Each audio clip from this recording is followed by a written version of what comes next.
Hello, everyone. This is Adam Meister, the BitcoinMeister, the DisruptMeister.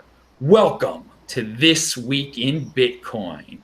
Today is February the 24th, 2017. And we have all sorts of special guests today. Now, I want to remind everyone, we're going to be able to take your questions in the chat section. I will be monitoring them soon enough. And remember, we are the new Bitcoin media here. All of these people. So first off, we got Juan Galt. He's coming from Mexico today.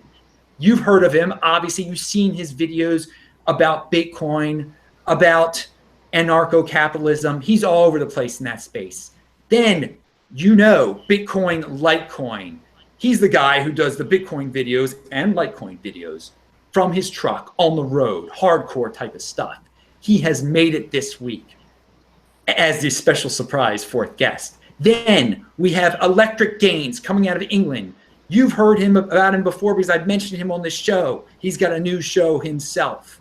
Then coming from Perth, Australia, a place I really want to visit, is the Fundi AU. Thank you everyone for being here today. Remember, if you like this video, like it, thumbs up, spread the word. All right, we're going to start with Juan Galt.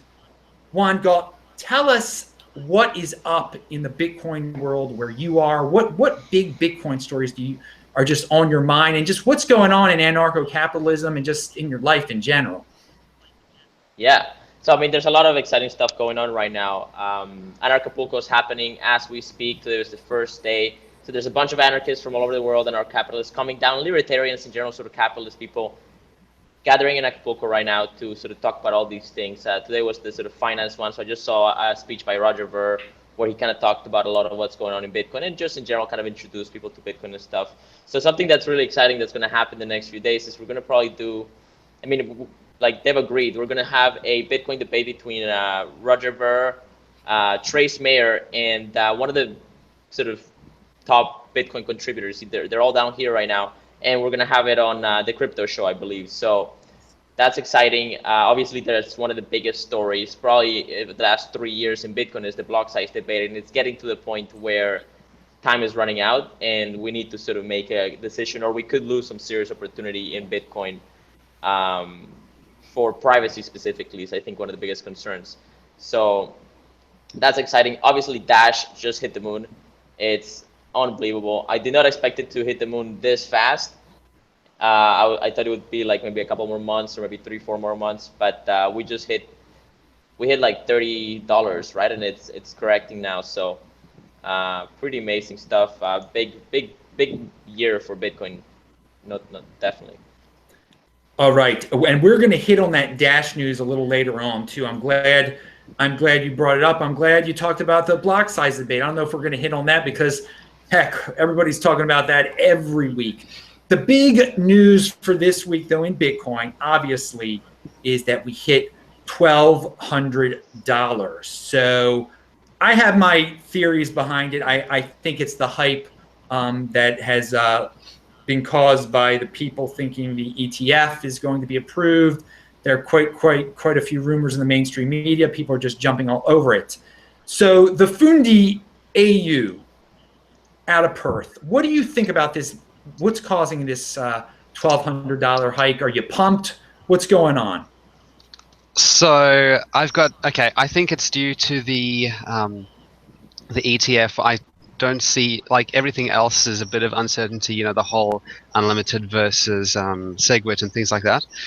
I think my biggest, I'm happy with it. I'm not complaining. My first Bitcoin was back $1,000 ago.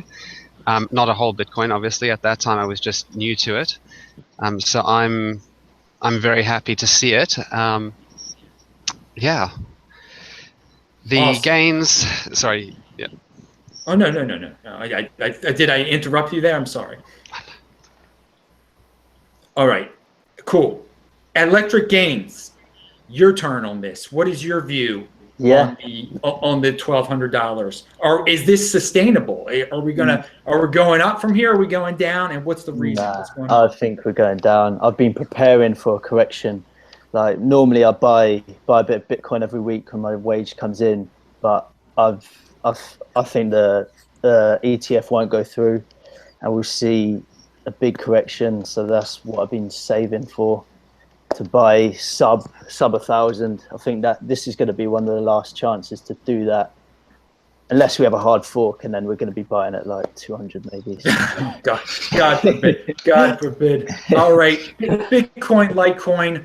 What do you think about this price rise? And do tell the people what you think about the ETF, because you have strong opinions. Yeah, I'm not too thrilled about the whole ETF thing because, you know, I don't know, it kind of defeats the purpose of what Bitcoin is, right? But no, I don't really pay too much attention to the price. But I was kind of thinking about it today because it is going up.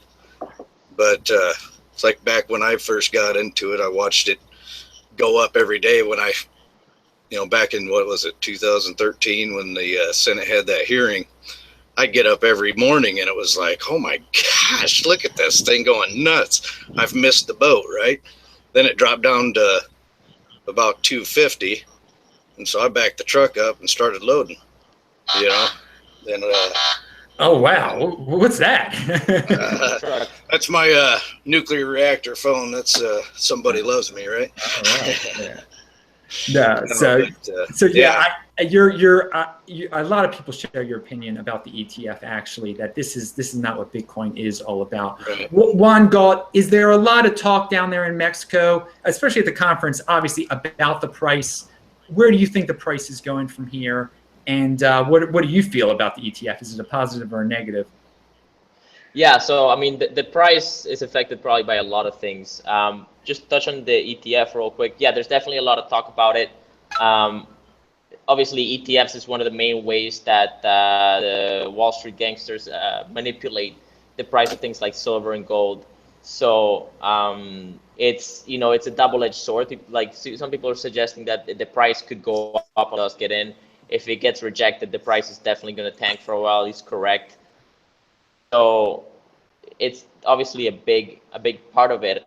I don't know that we've had an ETF with something like Bitcoin before, though, because one of the main value propositions of Bitcoin is to be able to move it and send it to people, right, and exchange it. And so, is this ETF going to have some sort of API where you can send this sort of fake Bitcoins, move them to people and transact them and stuff? Probably not. And I mean, and if you're gonna get into the ETF like that, you're gonna have to do all the KYC and stuff. And Bitcoin is great for gray market or even black market stuff. So the KYC problems and the privacy problems are gonna still be there. So I don't know. Like, I think it's gonna be different than what we've seen with gold and silver to some degree, but it's also a proven strategy. So, I mean, it's gonna be exciting for sure, and it's a double-edged sword. All right, now I'm going to ask all of you this question. It's a real quick question. We'll start with Juan because we got him on right this second. At this time on Friday next week, what do you expect the price of Bitcoin to be? This time next Friday? Yeah. So the next Friday would be the 3rd. I mean, this is going to keep pumping until there's a clear decision on the ETF. So I would expect it to be 1,400. Have it 1,350, something like that. Bitcoin, Litecoin, do you see it? What do you see it for next week on Friday? Boy, I have no idea. I couldn't even go there, but I'll say 1,200 because that's where it's at now, right? Yeah. That's a good one. All right, Electric Gains, how about you? Yeah, about 1350, provided they haven't done the decision yet. Yeah, and this is providing that they haven't done the decision yet. That they're going to wait till the 11th or the 10th or whatever. Fundi, how about you? What do you think? Yeah, from the beginning I was thinking 1,300. That's probably about where it's going to go. All right. In a week's time, anyway. Now, Fundi, what is your big Bitcoin story of the week that you took out of this week? So the story of the week that I picked up was not fully Bitcoin related at this point. It's to do with the Cloudflare. So some people may have heard of that by now. CX.io, Poloniex, and Kraken have all put out emails regarding it. Basically, there's been a leak on the Cloudflare servers. Those are the DNS that send people to the different websites. So all traffic goes through there, and it includes authentication tokens. So like Facebook, if you punched your password in there, even if you've got two-factor authentication, they've still got the authentication sitting if someone's captured that. And it was one in every 3.3 million HTTP requests could have potentially had a memory leak. Yeah, so it's really funny to see this though, because Bitcoin, we are pushing our data to someone else. We're signing it that it can be recognized as being true and correct, but no one can actually see what the private key is. While we're working on an old-fashioned system with Cloudflare, and there's just security risks, and it's a proven point here. You know, we don't have that. It's a pull. It's a, here's my password, double check it, as opposed to, it is me, you can trust me because of this. And that's kind of how I pulled it back to Bitcoin, and really the technology that we're working with and the security levels we're working with now. That's me. Well, I think another reason this is a Bitcoin related story is because some people's accounts, some of these might be affected. Some people might get hacked at third-party server, like exchanges. I heard there might be an issue with certain. I don't know. I've heard different things. I don't want to create any FUD or anything like that. But when there's a breach like this, people get a little worried. Oh yeah, sorry. Someone's about to say Everybody something. should go and change their passwords and update their 2FA on any Bitcoin exchanges that they use, probably on Facebook and Google, to just do it. It's time to change the passwords, right? And you'll probably be secure, right? Definitely now than later, right? Yes, and this is just another reminder why you don't really control your Bitcoin until you control your private key. Now, Electric Gains, you were telling me about your story of the week, and it had to do with England. So tell us about that, because not everyone knows what's up in England. Yeah, so the government over here have decided to increase business rates as much as 300% for some small independent businesses, while at the same time reducing the rates for the big online companies like Amazon, etc. So it's just making it harder and harder for cash-based businesses to do well, kind of going down the road of this cashless society, but in the way the government wants it, which is obviously not the way we want it. So, yeah, it's just, I think it's important to keep promoting the Bitcoin and get adoption up before governments start to try and implement their cashless society and their way of doing things.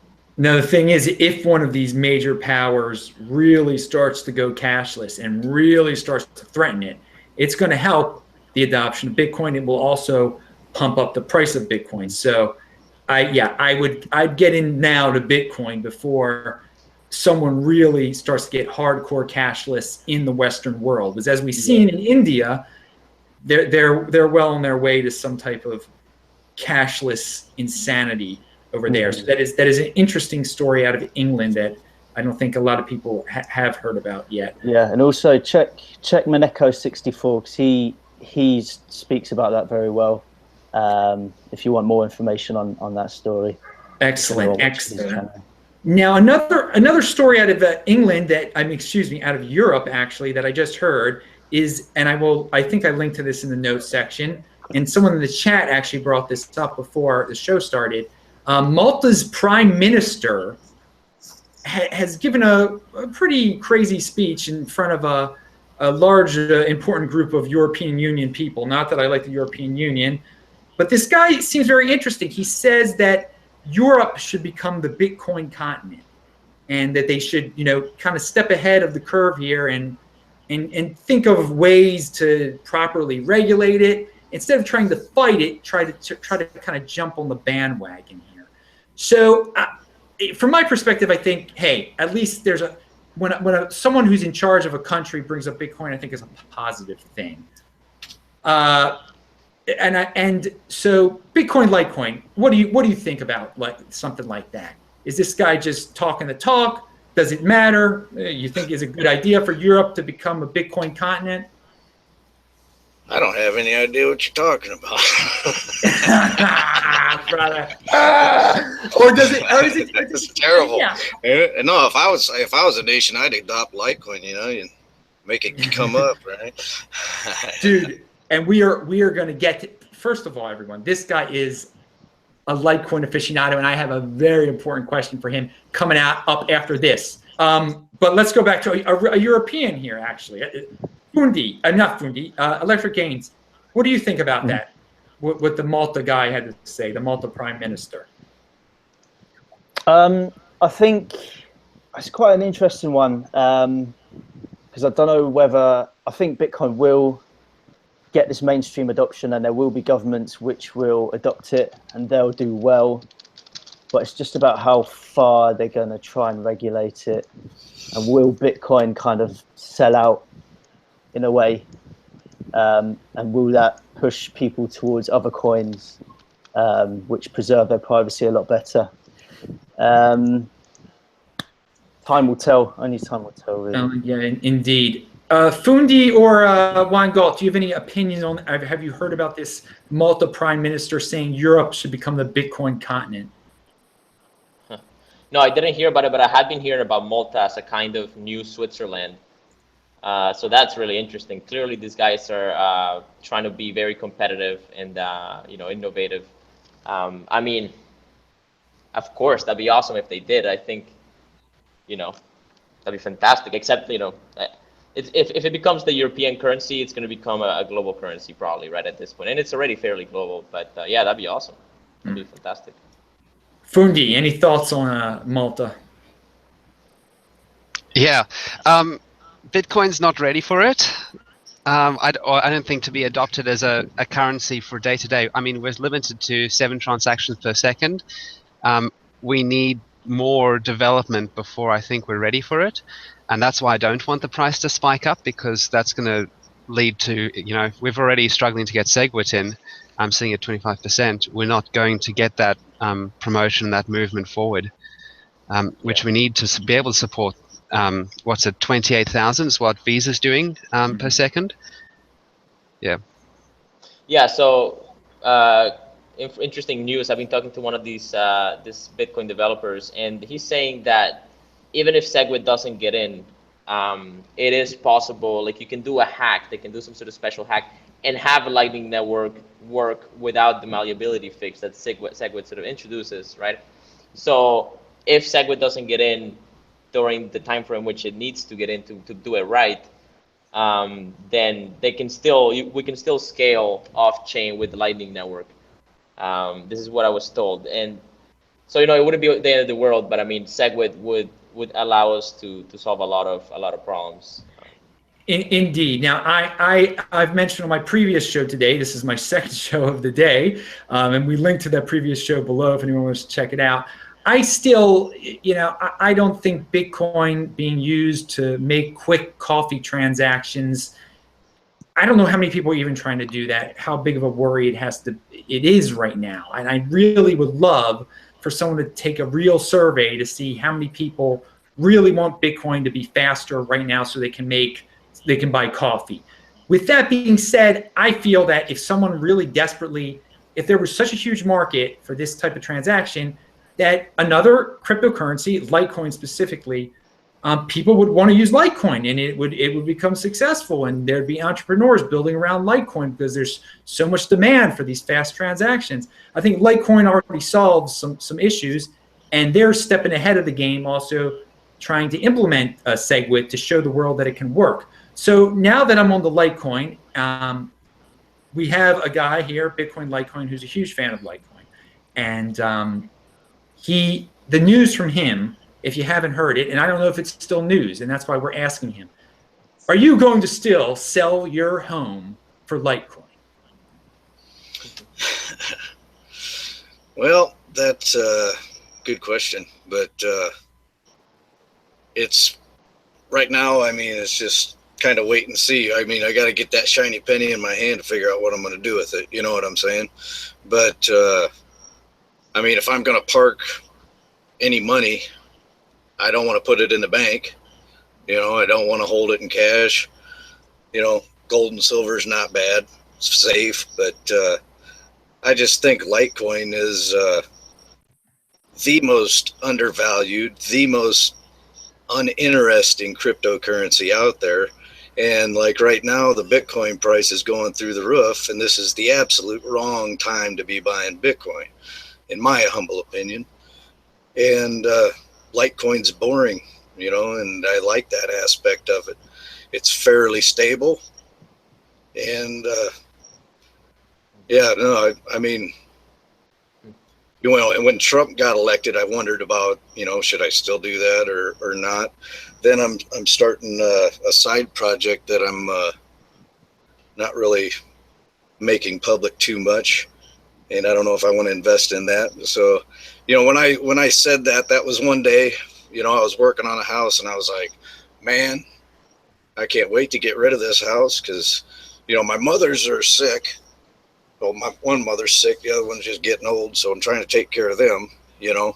Yeah. And I just went out from my house. Plus, I think property values, I live in the state of Illinois, which they're broke. So, you know, physical property is one of the things that you can tax the most. And I don't really want real estate because, you know, they can come get you.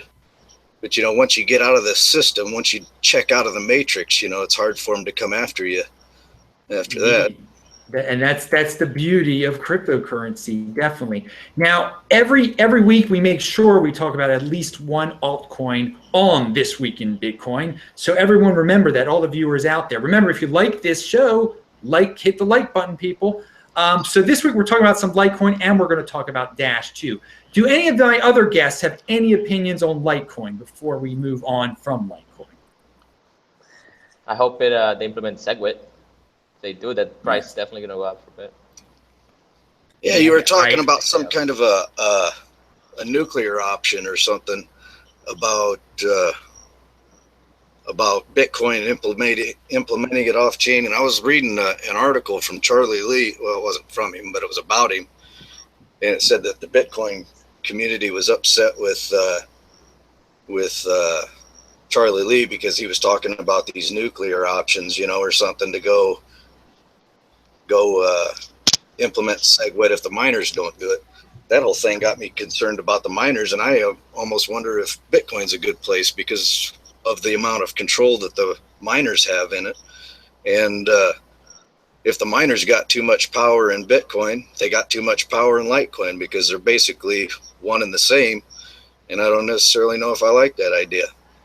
You know, so I'm actually questioning the whole thing. Well, I think I don't want to do a miner's FUD here. I mean, that's one of the things people do bring up is they did. It's just a question. Are the miners too powerful? Are the miners too? I mean, we shall see. We shall definitely see. I personally am not worried about miners and. I mean, such. to me, it seems like most of us are in favor of SegWit, right? Mm-hmm. And it's such a hard thing to get through with these people, you know. And it's like, well, why? Shouldn't be. But that's one thing I like about Dash. But that's, and we're going to get to Dash. That's one of the thing about Bitcoin or Litecoin. It should be hard to change. It shouldn't be easy to change. I mean, I think that's a positive. That's a positive when it's hard to change something. But I'm glad you brought up. And before we move on, do you two other guys have anything to say about Dash? Just yeah, about Litecoin. Litecoin, sorry, yeah. Oh, it's about Dash as well, to be honest. Something interesting that that Charlie Lee wants to implement is an anonymous layer. So if they are successful with that, are they going to burst Dash's bubble? If they're doing an anonymous layer just like Dash is, where does that leave Dash? I think one thing that it does is it leads Bitcoin to know that they could do it. I think Litecoin is just a test net for Bitcoin, and Charlie Lee said that on one of my shows here. So I I hope Litecoin does try to do something. I don't know how it will affect Dash. I mean, what I'm going to bring up with Dash here is, why is Dash doing so well? Dash is trying to compete with Bitcoin one-on-one. I mean, so if Dash is really successful with competing with Bitcoin one-on-one, I think they're moving away from the anonymous aspect of it. Juan Galt, you know a lot about Dash here. What do you think is going on with Dash here? What direction are they moving in? What are your opinions? I'm excited about Dash. I think, I mean, there's a lot of things going on in Dash that I see very few other coins even trying to deliver on. One of the big ones, I think, the governance, right? You know, we saw while we've had 3 years of block size debate with Bitcoin, which is admittedly, you know, 10 times bigger, maybe 20 times bigger. I don't know. It's a lot bigger than Dash. Still, in Dash, we had a very quick reaching of consensus and doubling of the block size in Dash a few months ago, right? And that's because they actually have set up a strategy for reaching consensus, whereas in Bitcoin, the kind of assumption was that, okay, well, miners will have to just make the decision, but obviously there's kind of it's a lot more complex than that. So I think that's really exciting. The fact that the development team gets paid by Dash based on the value of the Dash coin also helps bring consensus, because in Bitcoin we see, you know, Blockstream, the big sort of you know, one of these big companies that hires most of the Bitcoin developers, they have their own business model. And it's not, I don't think that they're nefarious. I don't think that they're trying to sort of take over Bitcoin or hurt it. But it just sort of makes that their incentives are a little bit tilted towards a different vision, right? Like they're sort of, it's not the same as the value of the coin, right? So, and I'm sure that they want the Bitcoin to go up, but it's, you understand it's different, right? So there's a lot of things. I think that one of the reasons why Dash is looking very good is because they're building the infrastructure to have the pretty good privacy, better privacy than Bitcoin, and then this instant transaction network. The moment that you can actually use the instant transaction network from a mobile phone, now this cryptocurrencies become a lot more sensible for retail, right? They become actually more secure for retail, even though you can use Bitcoin in retail today. You know, if it became mainstream as a retail perspective, you could attack it. You could attack Bitcoin, and nobody wants to wait half an hour to pay for their coffee. Now, scalability is a big question, of course, right? So I have no idea how Dash intends to work with scalability. They might do on blockchain, they might do SegWit, I don't know, right? But you know, there's a lot of reasons for it, and you know, there's reasons against it too, right? I mean, it's pretty hard to compete with Bitcoin given how big it is and the network effect that happens, and Bitcoin could potentially implement things that allow instant transactions. So one of, like, apparently a Lightning network would have the effect of instant transactions as well. So I mean, there's ups and downs and everything. I think the governance structure that they have is really the most important thing, and the fact that you can store, like, park, you know, 1,000 Dash on a masternode and get 12% yearly interest paid in, denominated in Dash. No other cryptocurrency does that, to my knowledge. So that's fantastic. Fundi, what do you think is causing this Dash rise? What are your opinions of Dash? And did you have anything to say about Litecoin? I forgot to ask you about Litecoin. All good. I'll touch on Litecoin quickly. It's really funny. I've played with my Bitcoin. I've moved my Bitcoin around. Since I originally got my hands on some Litecoin, I haven't touched it. So what I got a year and a half ago, I've still got sitting there. It hasn't gone down in value, or it's gone down in value a little bit, but it's stayed really really in one place. So I've been quite happy with that. And in relation to the miners quickly, I think because I've run a couple of mining rigs and I've run them in a couple of different places, but it's really hard to work out which who's supporting SegWit, who's not. I actually ended up sending a sort of a info request to what was it, Slush's pool the other day, just because I wanted to know which options will support SegWit, because that's where I want to point my miners. There's no transparency there until it's a big blog post. Anyway, so that deals with that. And then moving on to Dash and things like that. I was watching your feed live with Amanda the other day. That was cool. I've got hard questions and I don't know whether to bring them up on air or not. Do it? Are you sure? Yeah, do it. Alrighty, cool. Sorry, Amanda, in advance. I love Dash, by the way. Dash is my other. I've got majority Bitcoin, a little bit of Litecoin, and probably a bit more Dash than Litecoin. But I like my Dash anyway. So, okay. Let me just get my thoughts straight before I say anything, so I don't sound stupid. Well, also, I'm glad you gave your portfolio. Because people in the audience were asking what everyone's portfolio is, so we're going to ask that question pretty soon. So everyone be prepared. A percentage-wise of your, just like he just did. But continue with your Dash thoughts. Why did it rise this week, and what is its future? Alrighty. So, I think the Dash rise is what we're seeing happening in Bitcoin. We're seeing people sitting at 25% SegWit support, while we've had the 12.1.1 Sentinel update done within the period of a week and a half. The Sentinel update itself allows the node operators to be more hands-off. So little tweaks. So let's say they wanted to do a hard fork to be a 2 megabyte block size. They can just run that through the Sentinel update, and unless the node stops that, it'll automatically update. So there's that.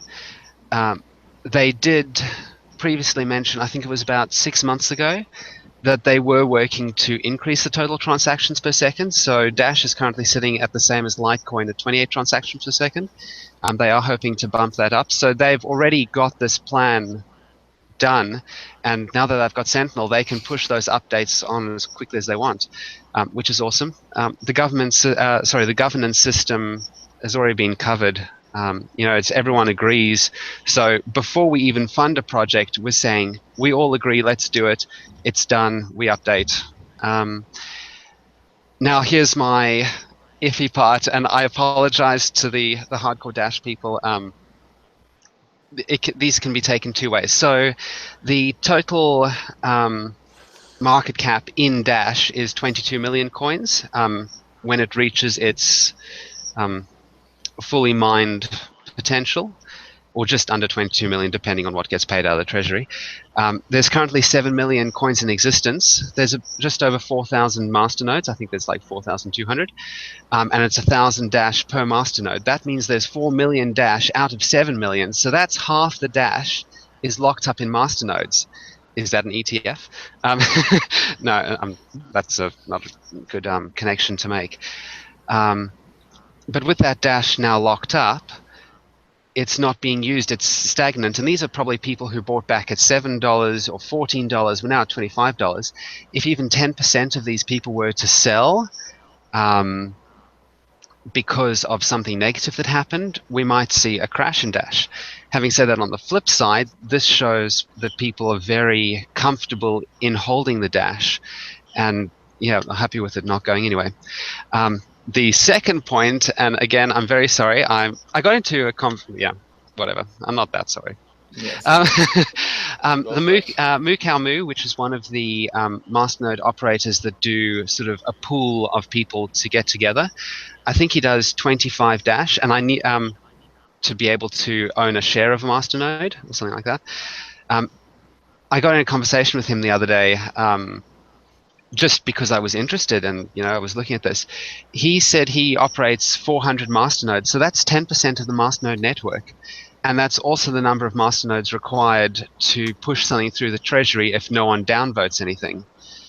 So if something were to happen to Moo, or he were to disappear from the space, that means that 10% of the masternodes, or 5% of the network as it currently stands, disappears.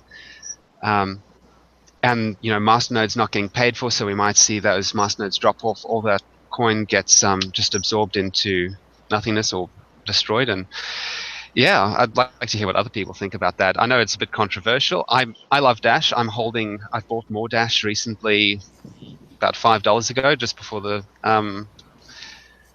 spike. Yeah. Anyway, Well, good. moving on. Well, this is good stuff you've brought Yeah, it up is. about Dash. I wanna ask Electric Gains. I didn't ask you about Dash yet. Yeah. What's your opinion on all this Dash? And by the way, we're saving Bitcoin Litecoin for last because I got a special follow-up question when he talks about Dash. He's going to talk about Ethereum also. But here, so Electric Gains, tell us what you think. So I agree with Juan about how governance is an important factor in Dash, which Bitcoin isn't good at.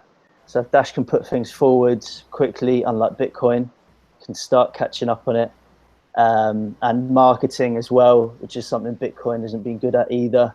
So they're two factors which are definitely going to see Dash doing well in the future. But I agree with Nathan as well. There's some technical potential flaws, I think, that don't know, if the bubble does pop, then there's risk for it to really pop, in my opinion. Oh yes, and one thing I forgot to ask you: what's your portfolio made of? This is another reason why I'm not so pro Dash, maybe because I haven't got any, and I'm jealous that it's going up so nice. So I'm about 50% Bitcoin, 50 Bitcoin, maybe 30 Monero, maybe 25 Monero, 20 Litecoin, and I've got a bit of Decreed and a bit of Sire coin. Interesting, going down there. Yeah. Bitcoin Litecoin. Tell us what you're thinking about Dash these days. What your portfolio is. I'm sure it's very interesting. And then your thoughts on Ethereum, because Ethereum has been in the news. It has been doing well lately also. Well, I don't know my portfolio. I just put things away and don't look at them anymore. But if I had to guess, I'm probably 50. Well, I'll say 49 Bitcoin Litecoin. And then, what is that? Wind? Yeah, someone's got wind. Someone on their phone. And then the rest is in pre-fork Ethereum. So cool. Basically 50-50, and then a token to make the Ethereum people feel good, right? Yeah. Before you say your Ethereum feelings, of course. Yeah. But you beforehand you referred to Dash that you liked it for some reason. What's up with that? Well, like you've listened to my channel for a while, and I've kind of brought up the nickel coin idea for a while, and just kind of brainstorming, which is mainly what I do on my channel, is just kind of rattle off whatever's on my mind. And you call Litecoin a test net for Bitcoin. I almost think Bitcoin's a test net for Litecoin, because I watch what's going on in Bitcoin, and then I think, that's going to happen in Litecoin, so hopefully they'll be prepared for it and update their stuff.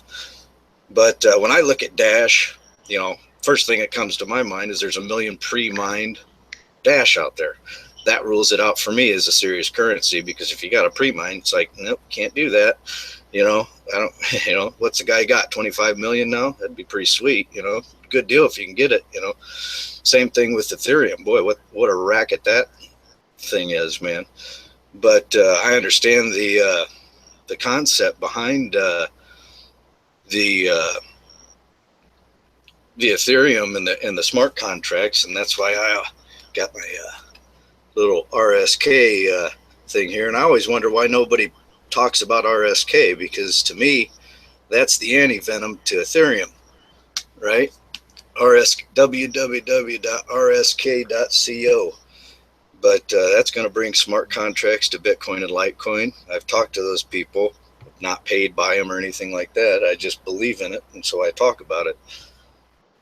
And to me, people aren't making any money off of RSK, so nobody talks about it, but when the prices jump up, people start talking about it. But I think that's the most interesting thing that's going on in Bitcoin and Litecoin right now.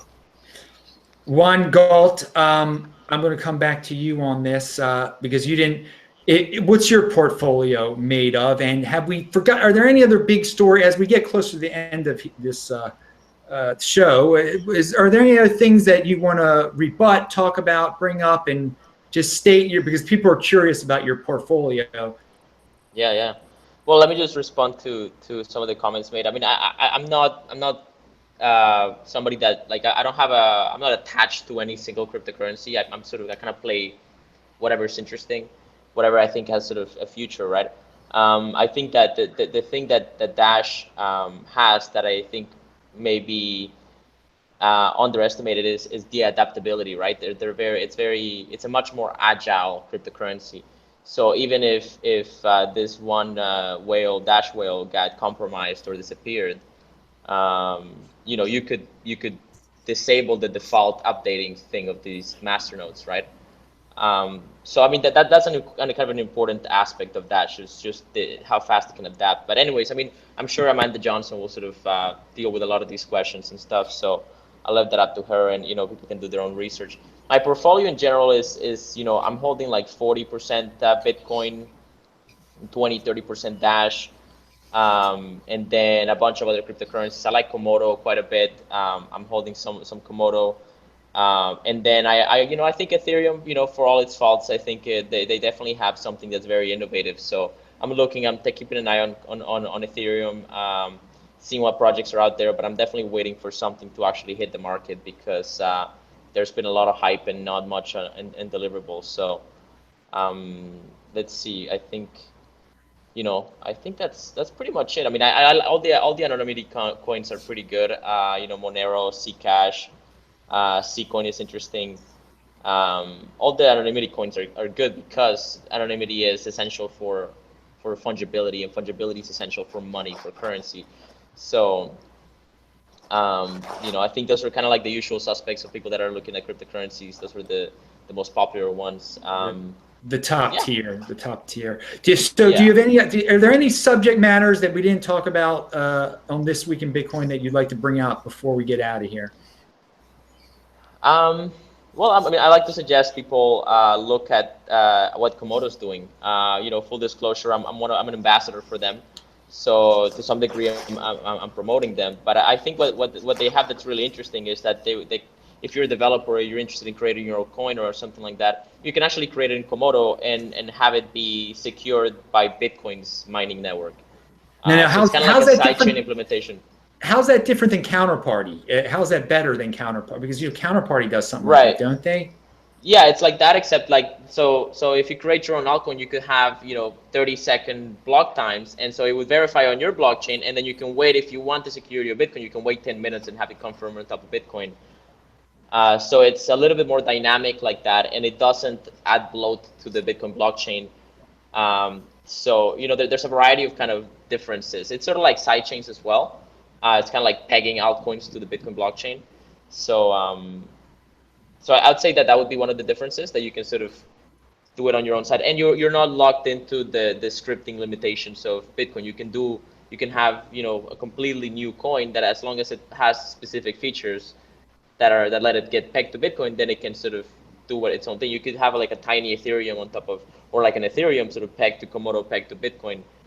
So you can there's a lot more freedom for innovation on the Komodo network.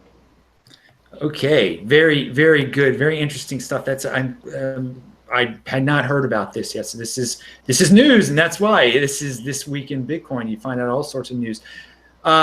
Bitcoin, Litecoin. Is there anything you'd like to add? Last comments, and people are wondering if you own any silver.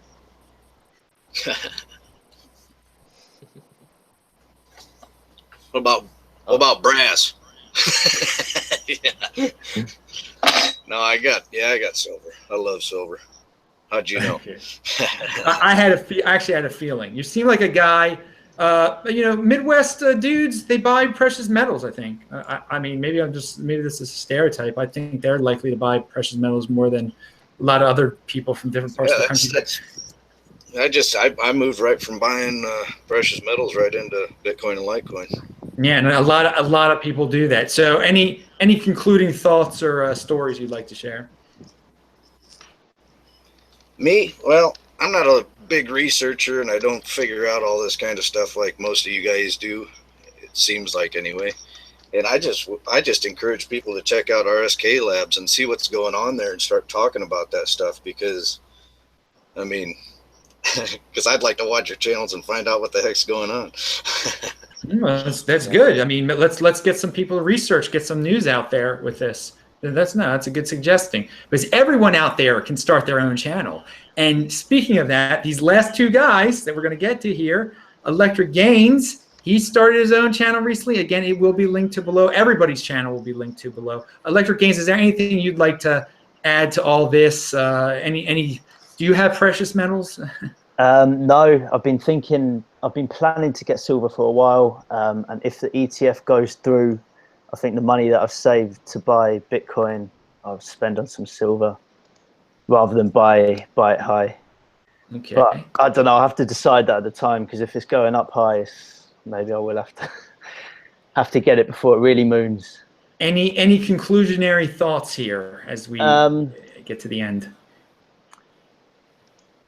Not particularly in terms of the show. I think it's all been said.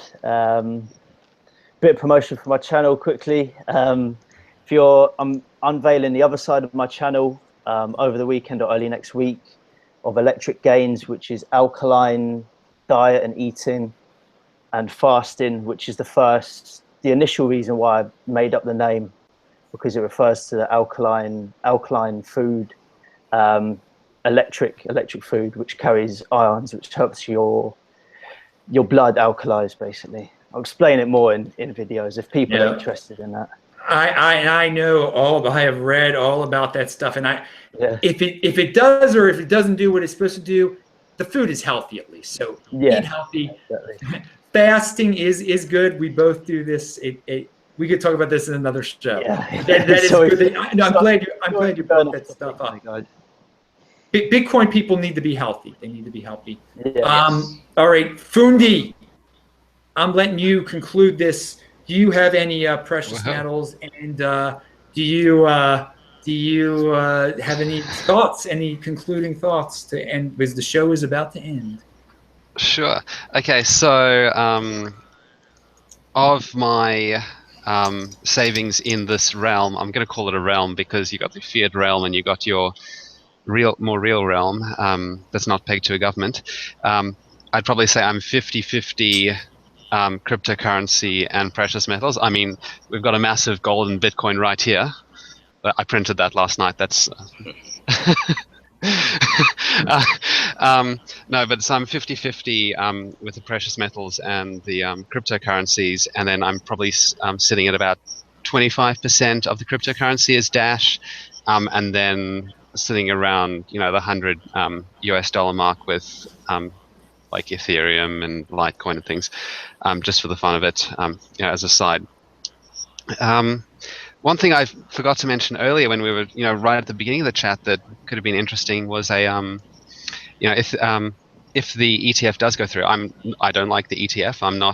I don't think it's a good thing at this point. But it could be a side chain for those people who are just investing. Essentially, well, it's not a chain, but it's a database. So the transactions then won't be on the blockchain. I'm not keen on it though. Anyway, so. Yeah, I don't have anything really to add. But thanks for the invite. I've enjoyed being here. Of course. I thank all of my guests for being on. Again, you can check out all their channels in the link section below. I'm going to make sure that's all correct in a second. I'll join you guys in the chat. Maybe some of these guys here will join us in the chat also. Remember, we do this show every Friday. It's at different times every Friday because we're getting people from all over the world. This was our 6th week of doing this. We've had different guests on every single week, never a repeat. And next week, it's going to be all new guests also, I hope. Eventually, we will start having repeats, and you can suggest other guests to me. I'm Adam Meister, the BitcoinMeister, the Disrupt Meister. Remember to subscribe to this channel. Please like this video if you liked it. Spread the word. A new video every day. Today we had 2 videos. I will talk to you later. Bye-bye, everyone. Say bye. Bye-bye. Bye, everybody. Bye. Cheers, guys.